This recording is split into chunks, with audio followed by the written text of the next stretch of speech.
नमस्ते दोस्तों। आज की कहानी है त्रिया चरित्र। सेठ लगनदास जी के जीवन की बगिया फलहीन थी। कोई ऐसा मानवीय, आध्यात्मिक या चिकित्सात्मक प्रयत्न न था जो उन्होंने ना किया हो।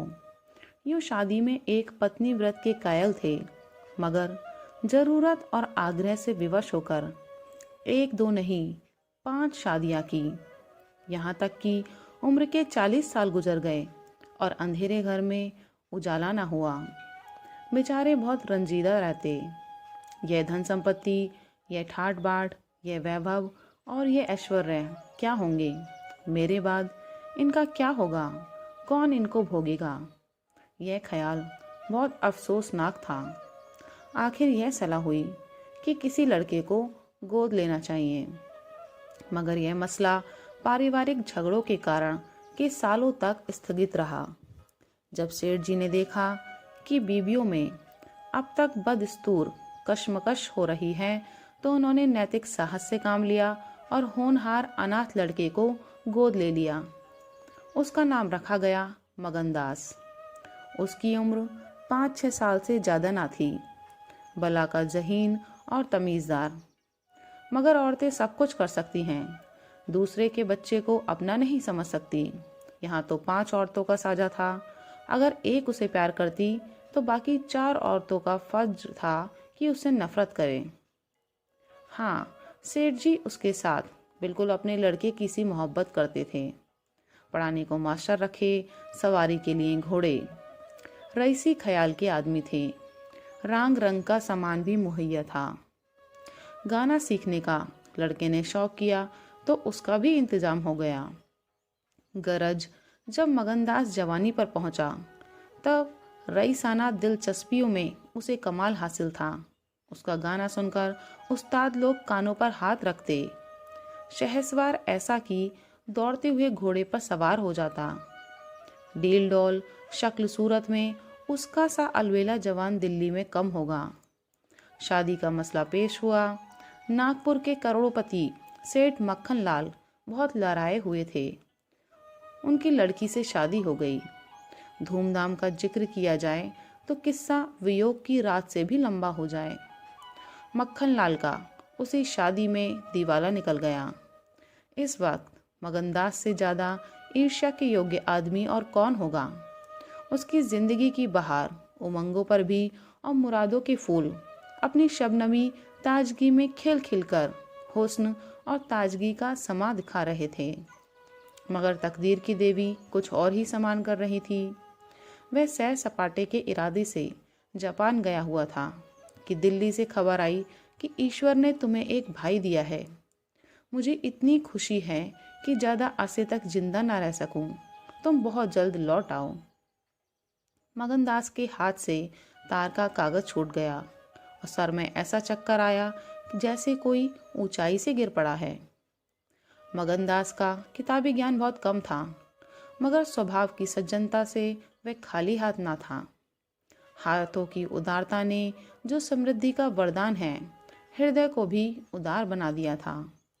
उसे घटनाओं की इस काया पलट से दुख तो जरूर हुआ, आखिर इंसान ही था।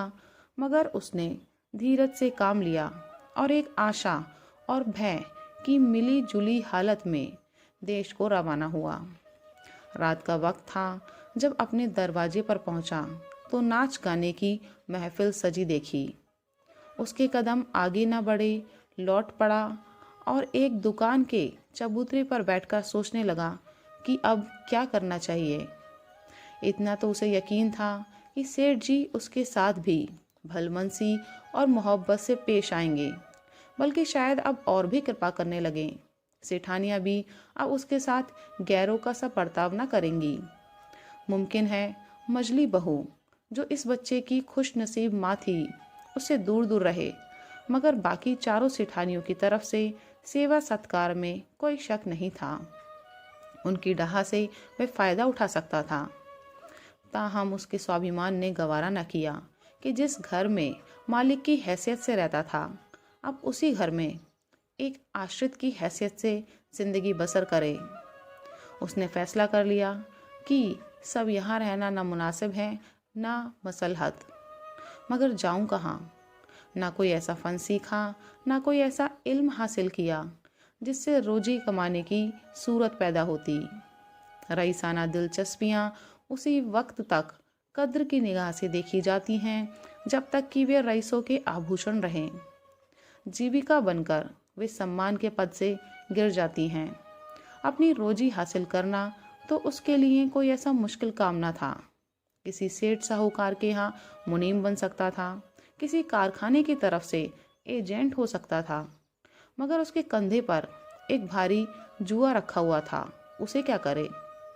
एक बड़े सेठ की लड़की जिसने लाड़ प्यार में परवरिश पाई, उससे यह कंगाली की तकलीफें क्यों कर झेली जाएंगी? क्या मक्खन लाल की लाडली बेटी एक ऐसे आदमी के साथ रहना पसंद करेगी जिसे रात की रोटी का भी ठिकाना नहीं? मगर इस फिक्र में अपनी जान क्यों खपाऊं? मैंने अपनी मर्जी से शादी नहीं की, मैं बराबर इनकार करता रहा। सेठ जी ने जबरदस्ती मेरे पैरों में बेड़ी डाली है। अब वही इसके लिए जिम्मेदार हैं, मुझसे कोई वास्ता नहीं। लेकिन जब उसने दोबारा ठंडे दिल से इस मसले पर गौर किया तो बचाव की कोई सूरत नजर न आई। आखिरकार उसने ये फैसला किया कि पहले नागपुर चलूं, जरा उन महारानी के तौर तरीके को देखूं, बाहर ही बाहर उनके स्वभाव की मिजाज की जांच करूं। उस वक्त तय करूंगा कि मुझे क्या करना चाहिए। अगर रईसी की बू उनके दिमाग से निकल गई है और मेरे साथ रूखी रोटियां खाना उन्हें मंजूर है तो इससे अच्छा फिर और क्या। लेकिन अगर वह अमीरी ठाट बाट के हाथों बिकी हुई है तो मेरे लिए रास्ता साफ है। फिर मैं हूँ और दुनिया का गम। ऐसी जगह जाऊं जहाँ किसी परिचित की सूरत सपने में भी ना दिखाई दे। गरीबी की जिल्लत नहीं रहती अगर अजनबियों में जिंदगी बसरा की जाए। यह जानने पहचानने वालों की कनखियाँ और कनबतियाँ हैं जो गरीबी को यंत्रणा बना देती हैं। इस तरह दिल में जिंदगी का नक्शा बनाकर मगनदास अपनी मर्दाना हिम्मत के भरोसे नागपुर की तरफ चला, उस मल्लाह की तरह जो किश्ती और पाल के बगैर नदी की उमड़ती हुई लहरों में अपने को डाल दे। शाम के वक्त सेठ मक्खनलाल के सुंदर बगीचे में सूरज की पीली किरणें मुरझाए हुए फूलों से गले मिलकर विदा हो रही थीं। बाग के बीच में एक पक्का कुआं था और एक मौलसिरी का पेड़। कुएं के मुंह पर अंधेरी की नीली सी नकाब थी, पेड़ के सिर पर रोशनी की सुनहरी चादर। इसी पेड़ में एक नौजवान थका मांदा कुएं पर आया और लोटे से पानी भरकर पीने के बाद जगत पर बैठ गया। मालिन ने पूछा, कहाँ जाओगे? मगनदास ने जवाब दिया कि जाना तो था बहुत दूर, मगर यही रात हो गई। यहाँ कहीं ठहरने का ठिकाना मिल जाएगा? मालिक, चले जाओ, सेठ जी की धर्मशाला में बड़े आराम की जगह है। मगनदास, धर्मशाला में तो मुझे ठहरने का कभी संयोग नहीं हुआ। कोई हर्ज ना हो तो यहीं पड़ा रहूं, यहाँ कोई रात को रहता है क्या?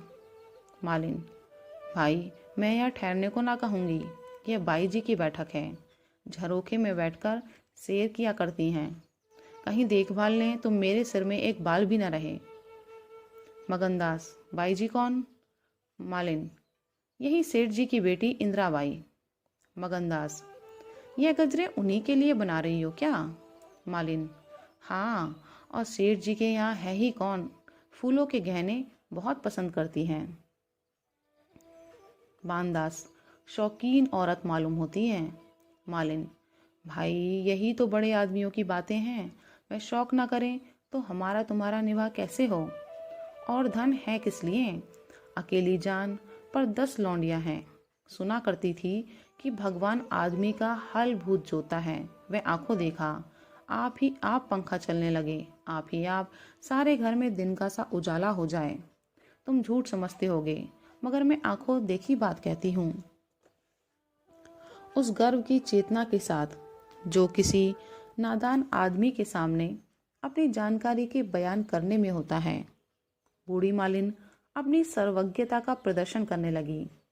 मगनदास ने उकसाया, होगा भाई, बड़े आदमी की बातें निराली होती हैं। लक्ष्मी के बस में सब कुछ है, मगर अकेली जान पर 10 लौंडिया, समझ में नहीं आता। मालिन ने बुढ़ापे के चिड़चिड़ेपन से जवाब दिया, तुम्हारी समझ मोटी हो तो कोई क्या करे। कोई पान लगाती है, कोई पंखा झलती है, कोई कपड़े पहनाती है। 2000 रुपये में तो सेज गाड़ी आई थी, चाहे तो मुंह देख लो, उस पर हवा खाने जाती है। एक बंगालिन गाना बजाना सिखाती है, मैम पढ़ाने आती है, शास्त्री जी संस्कृत पढ़ाते हैं। कागज पर ऐसी मूरत बनाती है कि अब बोली और अब बोली। दिल की रानी है, बेचारी के भाग फूट गए। दिल्ली के सेठ लगन दास के गोद लिए हुए लड़के से ब्याह हुआ था, मगर राम जी की लीला, 70 बरस के मुर्दे को लड़का दिया। कौन पति आएगा। जब से ये सुनावनी आई है तब से बहुत उदास रहती है। एक दिन रोती थी, मेरे सामने की बात है। बाप ने देख लिया, समझाने लगे, लड़की को बहुत चाहते हैं, सुनती हूँ दामाद को यहीं बुलाकर रखेंगे। नारायण करे मेरी रानी दूधो नाए उतो फले। माली मर गया था, उन्होंने आड़ना ली होती तो घर भर के टुकड़े मांगती। मगनदास ने एक ठंडी सांस ली। बेहतर है, अब यहाँ से अपनी इज्जत आबरू लिए हुए चल दो, यहाँ मेरा निभाना होगा। इंदिरा रईसजादी है, तुम इस काबिल नहीं हो कि उसके शौहर बन सको। मालिन से बोला, ता धर्मशाले में जाता हूँ, जाने वहाँ खाट वाट मिल जाती है कि नहीं, मगर रात ही तो काटनी है, किसी तरह कट ही जाएगी। रईसों के लिए मखमली गद्दे चाहिए, हम मजदूरों के लिए पुआल ही बहुत है। यह कहकर उसने लुटिया उठाई, डंडा संभाला और दर्द भरे दिल से एक तरफ चल दिया। उस वक्त इंदिरा अपने झरोखे पर बैठी हुई इन दोनों की बातें सुन रही थी। कैसा संयोग है कि स्त्री को स्वर्ग की सब सिद्धियां प्राप्त हैं और उसका पति आवारों की तरह मारा मारा फिर रहा है, उसे रात काटने का ठिकाना नहीं। मगनदास निराश विचारों में डूबा हुआ शहर से बाहर निकल आया और एक सराय में ठहरा, जो सिर्फ इसलिए मशहूर थी कि वहाँ शराब की एक दुकान थी। यहाँ आसपास से मजदूर लोग आ आकर अपने दुख को भुलाया करते थे। जो भूले भटके मुसाफिर यहाँ ठहरते, उन्हें होशियारी और चौकसी का व्यवहारिक पाठ मिल जाता था। मगनदास थका मांदा ही एक पेड़ के नीचे चादर बिछाकर सो रहा, और जब सुबह को नींद खुली तो उसे किसी पीर औलिया के ज्ञान की सजीव दीक्षा का चमत्कार दिखाई पड़ा, जिसकी पहली मंजिल वैराग्य है। उसकी छोटी सी पोटली, जिसमें 2-1 कपड़े और थोड़ा सा रास्ते का खाना और लुटिया डोर बंधी हुई थी, गायब हो गई। उन कपड़ों को छोड़कर जो उसके बदन पर थे, अब उसके पास कुछ भी ना था, और भूख, जो कंगाली में और भी तेज हो जाती है, उसे बेचैन कर रही थी। मगर दृढ़ स्वभाव का आदमी था। उसने किस्मत का रोना रोया किसी तरह गुजर करने की तदबीरें सोचने लगा। लिखने और गणित में उसे अच्छा अभ्यास था, मगर इस हैसियत में उससे फ़ायदा उठाना असंभव था। उसने संगीत का बहुत अभ्यास किया था। किसी रईस के दरबार में उसकी कद्र हो सकती थी, मगर उसके पुरुषोचित अभिमान ने इस पेशे को अख्तियार करने की इजाज़त ना दी। हाँ, वह आला दर्जे का घुड़सवार था, और ये फन मज़े में पूरी शान के साथ उसकी रोजी का साधन बन सकता था। यह पक्का इरादा करके उसने हिम्मत से कदम आगे बढ़ाए। ऊपर से देखने पर यह बात यकीन के काबिल नहीं मालूम होती, मगर वह अपना बोझ हल्का हो जाने से इस वक्त बहुत उदास नहीं था। मर्दाना हिम्मत का आदमी ऐसी मुसीबतों को उसी निगाह से देखता है जिसमें एक होशियार विद्यार्थी परीक्षा के प्रश्नों को देखता है। उसे अपनी हिम्मत आजमाने का, एक मुश्किल से जूझने का मौका मिल जाता है। उसकी हिम्मत अनजाने ही मजबूत हो जाती है। अक्सर ऐसे मार्ग के मर्दाना हौसलों के लिए प्रेरणा का काम देते हैं। मगनदास इस जोश से कदम बढ़ाता चला जाता था जैसे कामयाबी की मंजिल सामने नजर आ रही है, मगर शायद वहाँ के घोड़ों ने शरारत और बिगड़ैलपन से तौबा कर ली थी, या वे स्वाभाविक रूप बहुत मज़े में धीमे धीमे चलने वाले थे। वह जिस गांव में जाता, निराशा को उकसाने वाला जवाब पाता। आखिरकार शाम के वक्त जब सूरज अपनी आखिरी मंजिल पर जा पहुंचा, उसकी कठिन मंजिल तमाम हुई। नागर घाट के ठाकुर अटल सिंह ने उसकी चिंता को समाप्त किया। यह एक बड़ा गांव था। पक्के मकान बहुत थे, मगर उनमें प्रेतात्माएं आबाद थीं। कई साल पहले प्लेग ने आबादी के बड़े हिस्से का इस क्षणभंगुर संसार से उठाकर स्वर्ग में पहुंचा दिया था। इस वक्त प्लेग के बचे खुचे वे लोग गांव के नौजवान और शौकीन जमींदार साहब और हल्के के कारगुजार और रौबीले थानेदार साहब थे। उनकी मिली जुली कोशिशों से गांव में सतयुग का राज था। धन दौलत को लोग जान का अजाब समझते थे, उसे गुनाह की तरह छुपाते थे। घर घर में रुपए रहते हुए लोग कर्ज ले लेकर खाते और फटे हालों रहते थे। इसी में निभा था। काजल की कोठरी थी, सफ़ेद कपड़े पहनना उन पर धब्बा लगाना था। हुकूमत और ज़बरदस्ती का बाजार गर्म था। अहीरों को यहाँ आंजन के लिए भी दूध न था। थाने में दूध की नदी बहती थी। मवेशी खाने के मुहर्रिर दूध की कुल्लियाँ करते थे। इसी अंधेर नगरी को मगनदास ने अपना घर बनाया। ठाकुर साहब ने असाधारण उदारता से काम लेकर उसे रहने के लिए एक मकान भी दे दिया, जो केवल बहुत व्यापक अर्थों में मकान कहा जा सकता था। इसी झोपड़ी में वह एक हफ्ते से जिंदगी के दिन काट रहा है। उसका चेहरा जर्द है और कपड़े मैले हो रहे हैं, मगर ऐसा मालूम होता है कि अब इन बातों की अनुभूति ही नहीं रही। जिंदा ही मगर जिंदगी रुखसत हो गई है। हिम्मत और हौसला मुश्किल को आसान कर सकते हैं, आंधी और तूफान से बचा सकते हैं, मगर चेहरे को खिला सकना उनके सामर्थ्य से बाहर है। और टूटी हुई नाव पर बैठकर मल्हार गाना हिम्मत का काम नहीं, हिमाकत का काम है। एक रोज जब शाम के वक्त वह अंधेरे में खाट पर पड़ा हुआ था, एक औरत उसके दरवाजे पर आकर भीख मांगने लगी। मगनदास का आवाज परिचित जान पड़ी। बाहर आकर देखा तो वही चंपा मालिन थी। कपड़े तार तार, मुसीबत की रोती हुई तस्वीर। बोला, मालिन, तुम्हारी ये क्या हालत हो गई? मुझे पहचानती हो? मालिन ने चौंक कर देखा और पहचान गई। रोकर बोली, बेटा, अब बताओ मेरा कहाँ ठिकाना लगे? तुमने मेरा बना बनाया घर उजाड़ दिया। ना उस दिन तुमसे बातें करती, ना मुझ पर यह विपत पड़ती। बाई ने तुम्हें बैठे देख लिया, बातें भी सुनी। सुबह होते ही मुझे बुलाया और बरस पड़ी। नाक कटवा लूंगी, मुंह में कालिख लगवा दूंगी। चुड़ैल, कुटनी, तू मेरी बात किसी गैर आदमी से क्यों चलाए? तू दूसरों से मेरी चर्चा करे। वह क्या तेरा दामाद था जो तू उससे मेरा दुखड़ा रोती थी? जो कुछ मुंह में आया बकती रही, मुझसे भी न सहा गया। रानी रूठेंगी, अपना सुहाग लेंगी। बोली, बाई जी, मुझसे कसूर हुआ, लीजिए अब जाती हूँ। छींकते नाक कटती है तो मेरा निवाह यहाँ ना होगा। ईश्वर ने मुँह दिया है तो आहार भी देगा। 4 घर से मांगूंगी तो मेरे पेट को हो ही जाएगा।